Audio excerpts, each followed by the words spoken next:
नमस्कार, मैं हूं प्रवीण दुबे।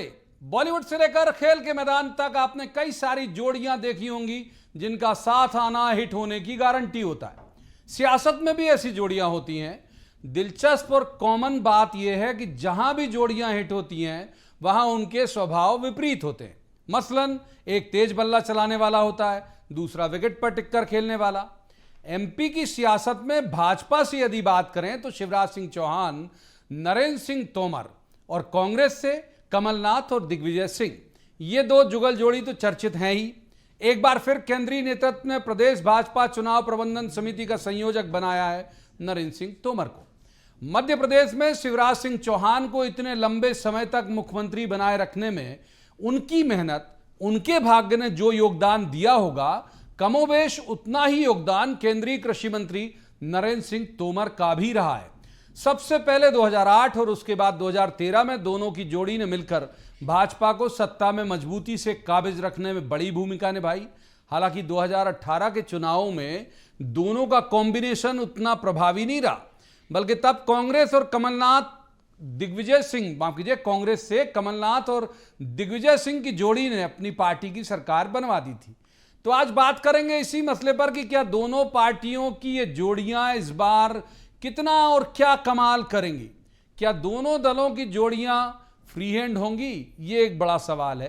क्या जोड़ियों के निर्णय सर्वमान होंगे या दोनों ही दलों में निर्देश आला कमान के ही चलेंगे। ऐसे बहुत से सवाल लेकर जाएंगे खास पैनल के पास और कहेंगे जवाब तो देना होगा, लेकिन रस्मन पहले आपको दिखाते हैं एक रिपोर्ट, देखिए।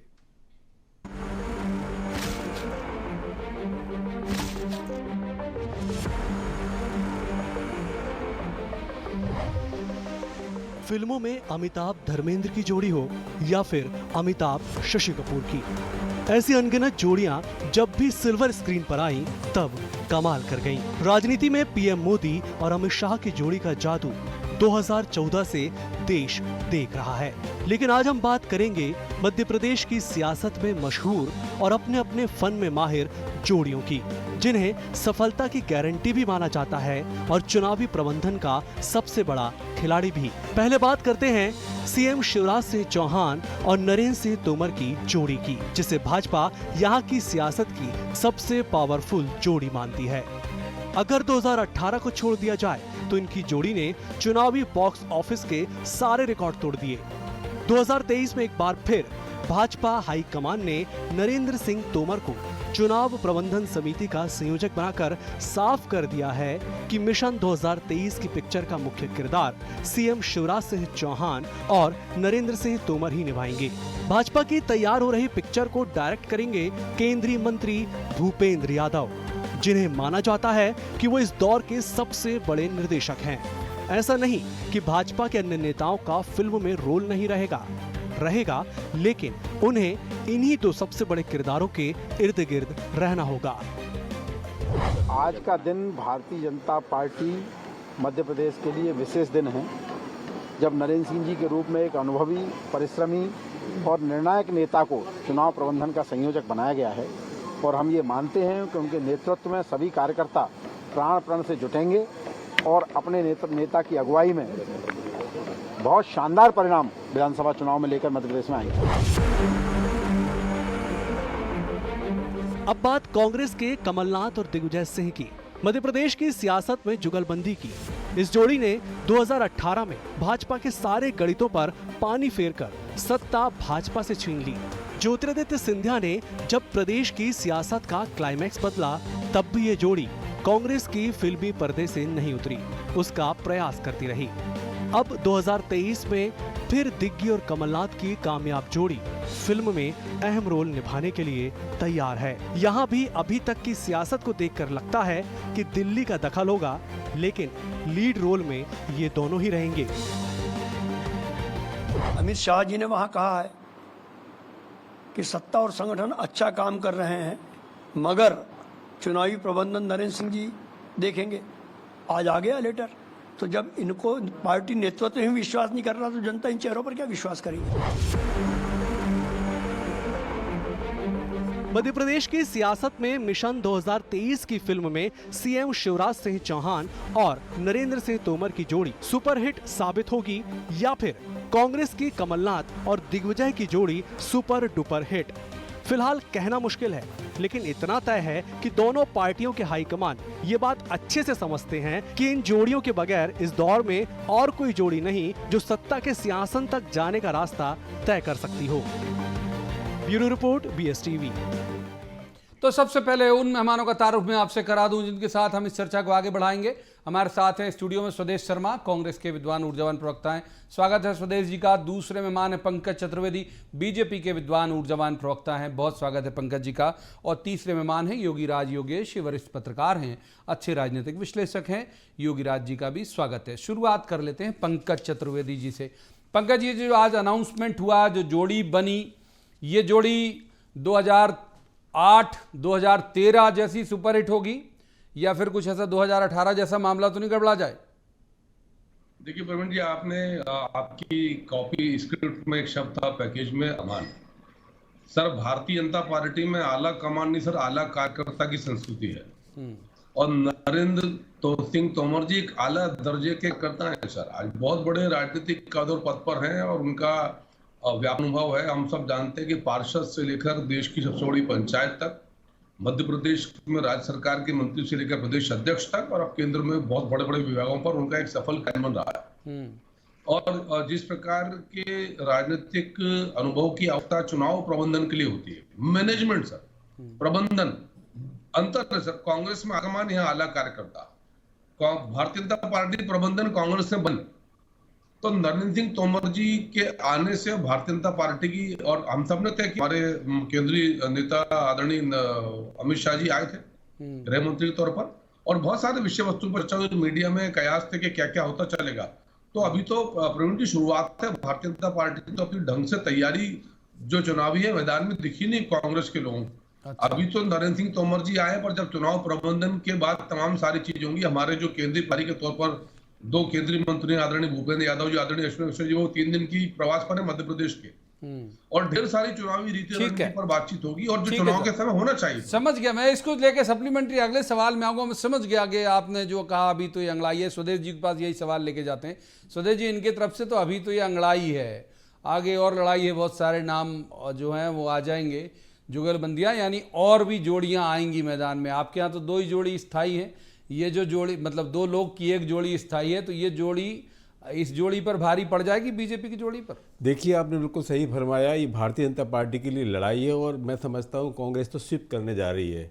और स्विप क्यों करने जा रही है, उसका सबसे बड़ा कारण है जिन सिंधिया जी ने लाखों कार्यकर्ताओं की पीठ में छुरा घोंप करके भारतीय जनता पार्टी के हाथ में सत्ता की चाबी दे दी थी, आज वो सिंधिया जी नदारद है। और मैं समझता हूँ माननीय मुख्यमंत्री महोदय को जनता ने जिस तरह नकारा है, इनकी जब विकास यात्रा शुरू हुई थी तो उस विकास यात्रा को 160 विधानसभाओं में जनता ने खदेड़ दिया था। इनका देवतुल्य कार्यकर्ता सिंधिया जी की वजह से, इनके समर्थकों की वजह से उनकी कार्यकर्ताओं की अनदेखी हो रही थी और उन्होंने उनको नकार दिया बुरी तरह से, पार्टी से दूर हो गए। जोड़ी पे आ जाओ, अब जोड़ी पे इनका जो आज जो जोड़ी बनी, बिल्कुल आज जो जोड़ी बनी है, मैं समझता हूं भारतीय जनता पार्टी के आला कमान ने स्पष्ट संकेत दे दिया है कि शिवराज जी अब आपको पसंद नहीं कर रहे हैं, अब संगठन चुनाव लड़ेगा, इसलिए नरेंद्र सिंह तोमर को आगे किया। तो वो तो 8 में भी थे, 13 में भी थे, 18 में भी थे इसी पद में। 18 में थे तो 18 में वो कुछ कर नहीं पाए। लेकिन आज के जो परिवेश में ये देखा जाए तो भारतीय जनता पार्टी की हालत ऐसी हो गई है प्रवीण जी कि ये एक मिनी बस में बैठ करके इनकी विधायकों की संख्या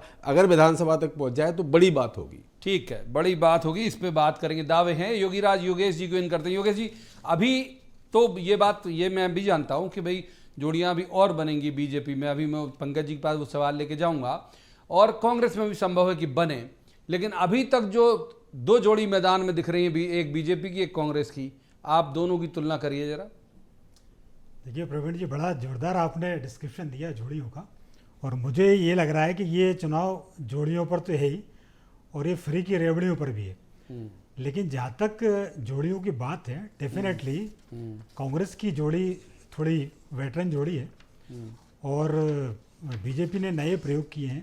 मध्य प्रदेश की जोड़ियों के अलावा उन्होंने केंद्र से भी एक जोड़ी भेज दी है। महत्वपूर्ण ये नहीं है कि मध्य प्रदेश में चुनाव का चेहरा कौन होगा बीजेपी की तरफ से।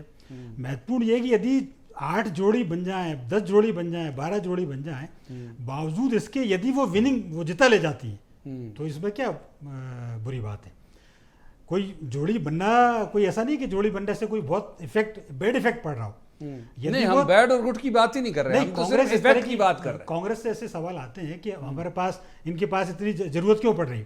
वीडी शर्मा और शिवराज सिंह चौहान की जोड़ी ऑलरेडी थी यहाँ, लेकिन ये भी आरोप है कि चूंकि ये एक उबाऊ चेहरे हो गए थे।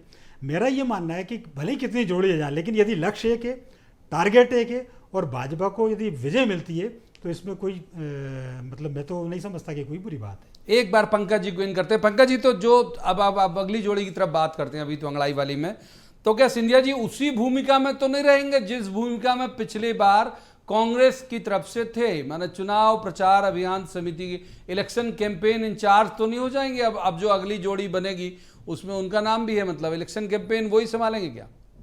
देखिए प्रवीण जी, एक चीज मैं स्पष्ट कर दूं कि कांग्रेस पार्टी से उनके जो प्रभारी है मध्य प्रदेश के जयप्रकाश अग्रवाल जी के बाद भी केसी वेणुगोपाल मध्य प्रदेश के दौरे पर रहे, तमाम लोगों से बातचीत करी, तो क्या इसका आशय यह है कि उन्होंने कमलनाथ, दिग्विजय सिंह और जेपी अग्रवाल की को खारिज कर दिया? प्रवीण जी, ये बौद्धिक दिवालियापन से पीड़ित कांग्रेस पार्टी ये हमारी योजना का हिस्सा नहीं सर, कि हम हमारे राजनीतिक कार्यकर्ताओं का, सीनियर नेताओं का कहां की क्षमता उपयोग करेंगे, ये तो बीजेपी तय करेगी। अब यदि कांग्रेस में कोई दिल्ली से किसी को जिम्मेदारी दी जाएगी तो हम ये माने कि वो सब खारिज है। अब वो कानून गोलू भैया को जिम्मेदारी, बाकी सब खारिज है क्या? सब गोल हो गए क्या? ऐसा नहीं ना सर, ये चुनावी रणनीति का हिस्सा है।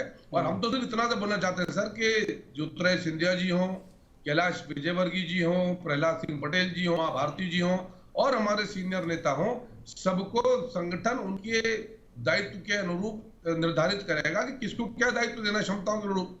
ये निर्णय तो संगठन का है ना सर। और संगठन को लेकर एक बड़ी बैठक भोपाल में हुई है जहाँ बहुत चीजें तय हुई है।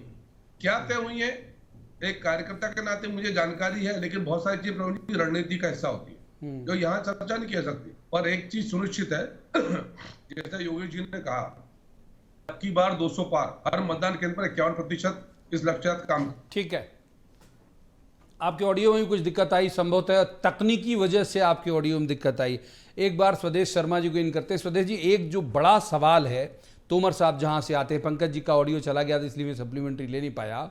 एक जो बड़ा सवाल है, तोमर साहब जहां से आते हैं उस जगह ने आपको बम्पर दे दिया था, 34 में से 26। बाद में भले बाई इलेक्शन जो हुआ तो उसमें आप लोगों की सीटें कम हो गई। इस बार ग्वालियर चंबल आपको क्या लग रहा है, इस बार ग्वालियर चंबल तकलीफ तो नहीं दे जाएगा? ग्वालियर चंबल बड़ा नाम वहां दिखता नहीं। देखिए प्रवीण जी, ग्वालियर चंबल की अगर बात करें तो सिंधिया जी के कांग्रेस छोड़ते ही सिनेरियो एकदम बदल गया ग्वालियर चंबल संभाग का। उनके छोड़ते ही तो सीटें हारे थे आप, फिर बाई इलेक्शन देखिए बाई इलेक्शन सरकार से हुआ था और अब होगा निष्पक्ष चुनाव। अच्छा। अब सरकार में नहीं रहेगी भाजपा, जब चुनाव आचार संहिता लग जाएगी उस समय बिल्कुल सारी चीजें ठीक हो जाएंगी। आज की स्थिति उपचुनाव की ये थी कि उपचुनाव सत्ता से विपक्ष बहुत कम जीत पाता है, लेकिन हमने पूरे संभाग में फिर भी हमने 9 सीटें जीती थी। कुल मिलाकर के आज की जो स्थिति बनेगी वो ये है कि 57 साल से भारतीय जनता पार्टी की महापौर बना करती थी ग्वालियर में। सिंधिया जी कितनी भी ताकत लगा लें, कभी कांग्रेस की महापौर नहीं बना पाए। सिंधिया जी के नदारद होते ही, जाते ही, रुखसत होते ही मध्य प्रदेश में ये हालत हो गई और ग्वालियर में और पूरे संभाग में कि कार्यकर्ता बाहर निकला, उसको एक तरह से आज़ादी मिली और हमें महापौर की सीट ग्वालियर की मिली। और उपचुनाव की अगर बात कर लें, जिस क्षेत्र में इनका महल है सिंधिया जी का, सपत्नीक आए थे उसी क्षेत्र में उपचुनाव में ग्वालियर 16 में सतीश सिकरवार जिससे चुनाव लड़ रहे थे कांग्रेस से। भाजपा के मुन्नालाल गोयल उनके बड़े प्रिय प्रत्याशी थे, उनको दिखा करके मीडिया के सामने सपत्नीक वोट डाला था, उसको भी 20,000 से कांग्रेस ने जीता था।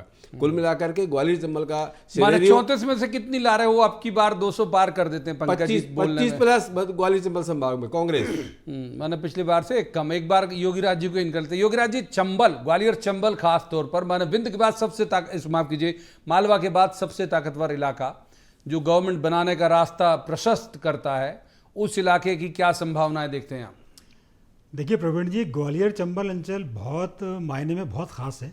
और वो ख़ास इसलिए कि आप ये देखिए कि कांग्रेस की लीडरशिप हो चाहे बीजेपी की लीडरशिप हो, बीजेपी के बड़े तमाम जितने बहुत बड़े चेहरे, नरेंद्र सिंह तोमर, ज्योतिरादित्य सिंधिया, जयभान सिंह पवैया, नरोत्तम मिश्रा, प्रभात झा, ये सारे वहीं से आते हैं, है ना। दूसरा, कांग्रेस ने पूरा का पूरा फोकस इस बार ग्वालियर चंबल पर जबरदस्त किया। दिग्विजय सिंह का फोकस इस बात पर है कि जो ज्योतिरादित्य सिंधिया के जाने से जो वैक्यूम क्रिएट हुआ है वो उसको हम कैसे फिल करें, और इसलिए दिग्विजय सिंह जी और जयवर्धन सिंह जी उनके बेटे के सबसे ज़्यादा दौरे ग्वालियर चंबल अंचल में हुए। इन दोनों पार्टियों के इतर एक महत्वपूर्ण बात है कि ग्वालियर चंबल अंचल शुरू से चतुष्कोणीय मुकाबला रहा है, त्रिकोणीय छोड़ो आप। वहां अभी भी जो मध्य प्रदेश में 2 बीएसपी की सीटें वो वहीं से हैं, और अभी भी जो आम आदमी एक बीएसपी तो रामबाई इधर से हुई दमोह से, और इसके अलावा अभी भी अब वो भी भाजपा ही हो गया, वो भी भाजपा ही हो गया। ऐसी की सीटें वहां 7 हैं, और इसके अलावा अभी आम आदमी पार्टी ने भी एंट्री की तो वहीं से की, मतलब सबको संभावना का क्षेत्र ये ठीक एंगल है, ये ठीक एंगल है। लेकिन पंकज जी के पास जाते हैं। पंकज जी, ग्वालियर चंबल नेताओं के लिहाज से बहुत समृद्ध है आपके लिए, और अब सिंधिया जी के आने के बाद माने पिछले चुनाव की तुलना में और ज्यादा समृद्ध हो गया। ये समृद्धि जो है ये सीटों में परिवर्तित होगी? देखिए प्रवीण जी, कांग्रेस इसको सच को स्वीकार करना चाहिए, ना स्वीकारे उनका विवेक है कि 2018 के चुनाव में कांग्रेस की 34 में 26 सीटें आई थी, क्योंकि सब जानते थे कि चेहरा सिंधिया जी थे कांग्रेस पक्ष से। तो चेहरा दिखाया सिंधिया जी का, जी चेहरा नहीं थे, और प्रचार समिति के अध्यक्ष थे। अरे सुन तो चेहरा देखिए, आप चेहरा कह रहे हैं ना, चेहरा नहीं थे ना, उनके नेतृत्व में चुनाव हुआ था। उनके कमलनाथ जी प्रदेश अध्यक्ष थे, कमलनाथ जी के नेतृत्व में चुनाव हुआ था। शर्मा जी सुन लो, आप चेहरा बोल रहे हैं ना, चेहरा नहीं थे। सुन तो लो भाई, सुन लो, परेशान मत हो। सुन लो, चलो। 26 सीटें उनके चेहरे पर जीती, और उसके बाद जब सिंधिया जी ने भारतीय जनता पार्टी शामिल करी, कांग्रेस से सबने त्याग पत्र दिया, दोबारा बीजेपी के मैंडेट पर चुनाव लड़ने आए, तब भी कांग्रेस पार्टी की 9 सीटें और छीन ली। अब 17 सीटें दोनों के पास हैं, तो तब भी कांग्रेस हार गई, पहले भी कांग्रेस हार गई, अब भी बीजेपी से पार ना पा पाई, अब भी पार ना पा पाएगी। और ये खाली विषय ग्वालियर चंबल का नहीं प्रवीण जी, नहीं, आपका 17 में तो एक शामिल कराया गया भाई, आपके पास तो 16 ही थी ना। एक तो संजू आप तो ले आए बाद में, रेडीमेड आए ना वो तो। सर 18 हो गए वो मिला के। अच्छा, 34 में से 17 थे 28 सीटों के चुनाव के बाद, संजीव कुशवाहा जी के बाद अब वो 18 हो गए सर, 18 और 16, ठीक है, 17 तभी हो गए थे। तो मेरा सिर्फ इतना सा आग्रह है कि भारतीय जनता पार्टी के नेता ज्योतिरादित्य सिंधिया जी से कांग्रेस को कितना भय समझ में आ रहा है। हमारे विषय कोई भी हो, पर पूरे कांग्रेस के, मैं कमलनाथ दिग्विजय सिंह के इतने डरे हुए क्यों ज्योतिरादित्य सिंधिया जी से? क्यों डरे हो भैया स्वदेश जी? अब जवाब ले लेते, देखिए जवाब ले लेते। स्वदेश जी क्यों डरे हो सिंधिया जी से? आप सिंधिया, हम अंग्रेजों से नहीं डरे तो सिंधिया जी से क्या डरेंगे? पंकज भाई, आप भी कैसी बातें कर रहे हो? क्यों डरेंगे? और सिंधिया जी के जाने के बाद तो ग्वालियर का महापौर कांग्रेस को दिया है जनता ने। जनता ने तय कर दिया है। अरे अभी भी अंग्रेजों का काम कर रहे हो भाई, अभी भी अंग्रेजों का काम कर रहे हो, फूट डालो राज करो। अभी भी अंग्रेजों का काम कर रहे हो, अंग्रेजों का तो काम कर रहे हो, फिरंगी जैसा काम कर रहे हो, इटालियन कल्चर चल रहा है, फूट डालो राज करो। अभी भी तो यही कर रहे हो।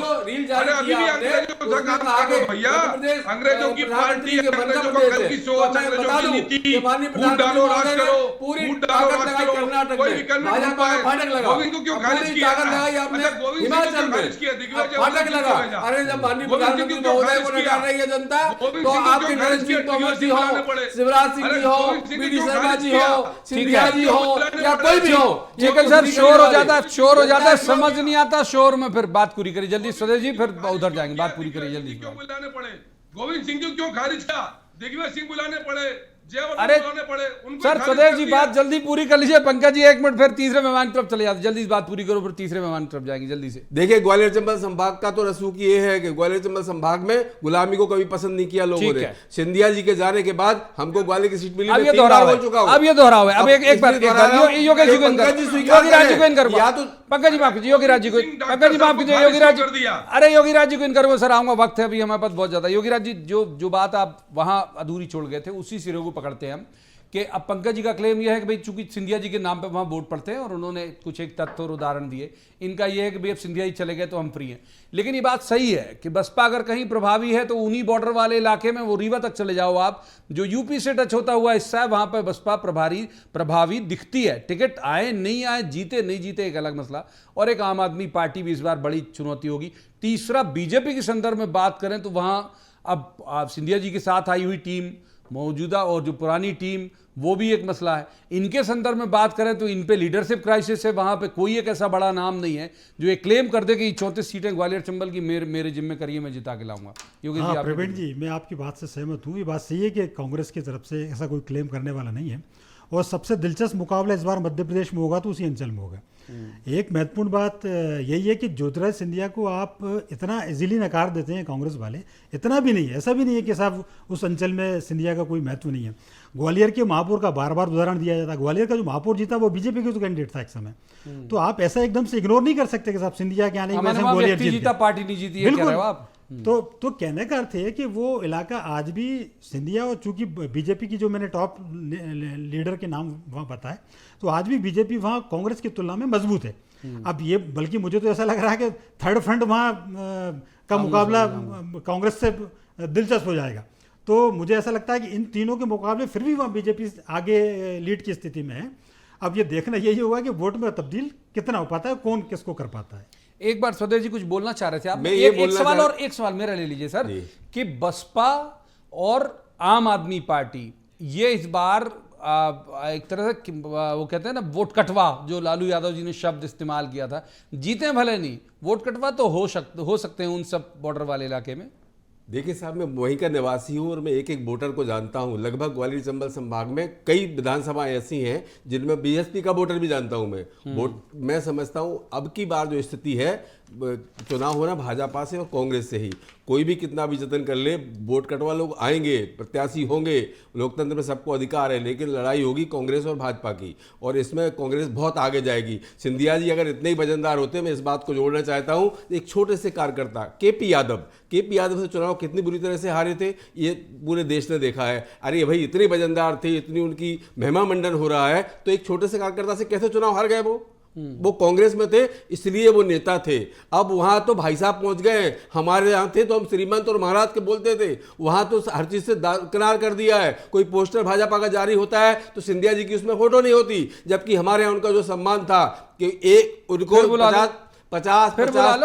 50 तो उनके कहने पर टिकट दिए जाते थे साहब, दर्जन भर जिलाध्यक्ष बनाए जाते थे, 50-60 ब्लॉक अध्यक्ष बनाए जाते थे, उनके कहने पर सरकार में मंत्री और पद भी। आज की बहस सिंधिया जी पे फोकस नहीं, आज तो जोड़ी पे बात कर रहे हैं। तो बात इसलिए है कि वो जोड़ी तो जनता नकार चुकी है, लेकिन तीसरे व्यक्ति की जो बात हो रही है वो व्यक्ति कुछ भी नहीं कर पाएगा, क्योंकि कांग्रेस की बात से ऐसे लगता है, पंकज जी को इन करूंगा, पंकज जी कांग्रेस की बात से ऐसे लगता है कि चाहते हैं कि सिंधिया जी को फ्रंट में लाइए। ये लगातार आपने डर इस्तेमाल किया, मैं वो डर तो नहीं कहूंगा, लेकिन ये चाहते जरूर है कि भाई सिंधिया जी सामने रहें। देखिए प्रवीण जी, मैंने तो कहा कि पूरी कांग्रेस पार्टी मैं कमलनाथ जी के, दिग्विजय सिंह जी के, सिंधिया जी से भयभीत है। और भय का कारण यह है कि आप किसी विषय पर बातचीत करो, सिंधिया जी की बातचीत करते हैं। चुनाव तो राहुल गांधी जी और उनकी पूरी कांग्रेस पार्टी लगातार हारी, देश में 14 से 24 तक हम आने वाले 85% चुनाव हारे। तो ये तमाम सारी चीजें हैं। और जिस ग्वालियर की बात की जा रही है, वहां पर पार्षदों की संख्या बीजेपी के टिकट पर कांग्रेस से ज्यादा है सर, मेजोरिटी पार्षदों की से ज्यादा है। ये बात अलग है, कुछ मतों के अंतर से वहां कांग्रेस के महापौर जीते, जैसा योगेश जी ने कहा कि बीजेपी के विधायक थे, फिर कांग्रेस से विधायक हो गए, उनकी पत्नी बीजेपी में थी, कांग्रेस से मेयर हो गई। तो इस पर बात करते हैं। दूसरा मेरा बहुत सीधा सा सवाल है सर, कि समाजवादी पार्टी हो, बहुजन समाजवादी पार्टी हो, ऑल इंडिया मजलिस-ए-इत्तेहादुल मुसलमीन, ओवैसी जी की पार्टी हो, आम आदमी पार्टी, सबको सर अधिकार है, सब लोग आए, हम तो सबका स्वागत करते हैं मध्य प्रदेश में कि आइए, अपनी बात रखिए जनता के सामने। और मेरा सबसे बड़ा सवाल सिर्फ कांग्रेस से था कि उस क्षेत्र से डॉक्टर गोविंद सिंह जी को नेता प्रतिपक्ष बनाया, पर उनकी राजनीतिक अक्षमताओं को कांग्रेस ने स्वयं स्वीकार कर लिया, इसीलिए दिग्विजय सिंह जी की और उनके पुत्र जयवर्धन को दौरे कराने पड़ते हैं। ये रसूख की गुलामी की बात कर रहे थे, हम सब ने देखा कि किस प्रकार का व्यवहार दिग्विजय सिंह जी का और जयवर्धन जी का कार्यकर्ताओं के साथ है, किस प्रकार की जूतम पेजार अभी जयवर्धन जी जब पहुंचे थे ग्वालियर उनके सामने हुई, किस प्रकार के दृश्य कांग्रेस में थे। तो ये कांग्रेस की वस्तुस्थिति है। कांग्रेस उस मानसिकता से, जो अंग्रेजों की मानसिकता है ना सर, गुलामी की मानसिकता, ना तो उससे निकल पाए, ना अंग्रेजों की नीति बदल पाए। अभी फूट डालो राज करो की नीति पर काम करते हैं, तुष्टीकरण की बातचीत करते हैं, हम विकास की बात करते हैं। चलिए आइए विकास पर, कभी विकास पर बात नहीं करेंगे। हाँ ठीक है, योगेश जी को कभी बात नहीं करते। योगेश जी केवल ग्वालियर चंबल में सिमट गई डिबेट। ये जोड़ी केवल ग्वालियर चंबल के लिए तो काम करेगी नहीं, जो जोड़ी है वो पूरे मध्य प्रदेश में काम करेगी। तो आपको क्या लगता है कि कहाँ ज्यादा बड़ी चुनौती तोमर शिवराज साहब की जोड़ी के लिए हो सकता है, या तोमर साहब जो प्रबंधन समिति के बन गए, तो कहाँ ज़्यादा चैलेंजेस उन्हें सामना करना पड़ेंगे? और क्योंकि पिछले चुनाव की मार्कशीट भी उनकी बहुत बेहतर नहीं है इस जोड़ी की। देखिए प्रवीण जी, आप देखो ग्वालियर चंबल से अपन निकलो, आप विंध्य में देखो आप, जहाँ विंध्य में बम्पर जीत बीजेपी को मिली थी, लेकिन विंध्य के लोग नाराज इसलिए कि मंत्रिमंडल में कम जगह वहां में। से केवल गौतम साहब आ गए बस, ठीक है ना? विधानसभा अध्यक्ष बन तो के। विंध्य चिंताजनक है। बुंदेलखंड में यदि आप आ जाओ तो 4 मंत्री आपस में लड़ रहे हैं वहाँ, उनको समझाना पड़ेगा। महाकौशल भी नहीं दिया इनने तो मंत्री। महाकौशल भी नहीं दिया। तो बीजेपी के लिहाज से देखा जाए तो एक एक अंचल बड़ा बेशकीमती है, और इसलिए बीजेपी की जो स्ट्रेटेजी इस बार जो बनी है वो ये कह रहे हैं कि हम 5 अंचलों से 5 विजय संकल्प यात्रा निकालेंगे। तो ये उनकी उसी स्ट्रेटेजी का हिस्सा है। हाँ, कि उससे वो दायित्व निर्धारण भी कर देंगे, जो अंचल हारेगा कि भाई साहब आपके कारण हार गया। और एक और महत्वपूर्ण बात है, जो थर्ड फ्रंट की जो बात हो रही है, पंकज जी जो कह रहे हैं, ये भी हो सकता है पंकज जी इतना वेलकम वार्मली कर रहे हैं थर्ड फ्रंट का, कि ये भी एक स्ट्रेटेजी का हिस्सा हाँ, है। ये रणनीति का पार्ट हो सकता है। मैं बोलने ही वाला था तुरंत, बहुत छोटा, बिल्कुल क्लोजिंग की तरफ जा रहे हैं स्वदेश जी, छोटा रिमार्क कि कहाँ आपको चैलेंजिंग लगता है इलाका? देखिए, मध्य प्रदेश की बात सबसे बड़ी तो ये है कि आदिवासी भाइयों के साथ जो अत्याचार हो रहे हैं, इन पर 30,000 मुकदमे इनके रिपोर्ट पर लिखे गए हैं, और कई हजार तो लिखे ही नहीं गए, इनको पूछे ही नहीं गया है। आदिवासियों की इज्जत, उनकी अस्मत संकट में है, और महंगाई चरम पर है, भ्रष्टाचार चरम पर है। ये भगवान को नहीं छोड़ रहे, महाकाल का भ्रष्टाचार ले लो, कुछ भी ले लो। कुल मिलाकर के लब्बो लबाब ये है पूरे प्रदेश में भारतीय जनता पार्टी, वो मैं पूरे दोबारा प्रदेश में हार रहे हो, ये कांग्रेस का कहना। पंकज जी, आपको क्या, कौन सा इलाका चैलेंजिंग लग रहा है? 2018 में सिंधिया जी को भी साथ जब कांग्रेस में थे, तब भी कांग्रेस पार्टी मेजोरिटी 116 प्राप्त नहीं कर पाई थी। बीजेपी का मत प्रतिशत ज्यादा, 4 सीटों के अंतर से मामला बिगड़ा है सर। और अब सिंधिया जी इनके साथ नहीं है, ढेर सारे नेता, हम तो पूरे मध्य प्रदेश के संदर्भ बात कर रहे हैं। अब अंतर बहुत ज्यादा होगा ना, अब इतना अंतर नहीं होगा कि कोई सिंधिया और पैदा हो जाए कांग्रेस में, अब नहीं हो पाएगा। अब की बार 200 पार, हर मतदान केंद्र पर वो तो 18 में भी आपने कहा था, अब की बार 200 पार, अब की बार 200 पार। माफ कीजिए, वक्त इतनी चर्चा की जा देता, रोकना पड़ेगा मुझे। तीनों मेहमानों का यहीं पर रोक के शुक्रिया अदा करना पड़ेगा, वक्त इतनी ही चर्चा की इजाजत देता है। लेकिन ये बात तय है, जो अक्सर कहते हैं एक खास जोड़ी के लिए, जोड़ियां आसमान में बनती हैं, उन जोड़ियों का बाद में तय होता है कि इनके बीच का तालमेल कैसा रहेगा। जो सियासी जोड़ियां बनती हैं वो तालमेल देखने के बाद बनाई जाती हैं। तो ये जो जोड़ियां बनी हैं, ये कितनी कारगर होंगी, आज का विषय हमारा यही था। ये तो तब पता चलेगा जब चुनाव के नतीजे आएंगे। लेकिन ये जरूर हम कह सकते हैं कि अगर 2 बड़े लोगों के बीच का तालमेल अच्छा हो तो उम्मीद की जानी चाहिए कि फंक्शनिंग भी ठीक होगी। होगा क्या, ये वक्त बताएगा। अब आपसे मुलाकात होगी सोमवार को, किसी खास मसले पर खास पैनल के साथ बैठकर कहेंगे, जवाब तो देना होगा। आप देखते रहिए, तब तक BS TV।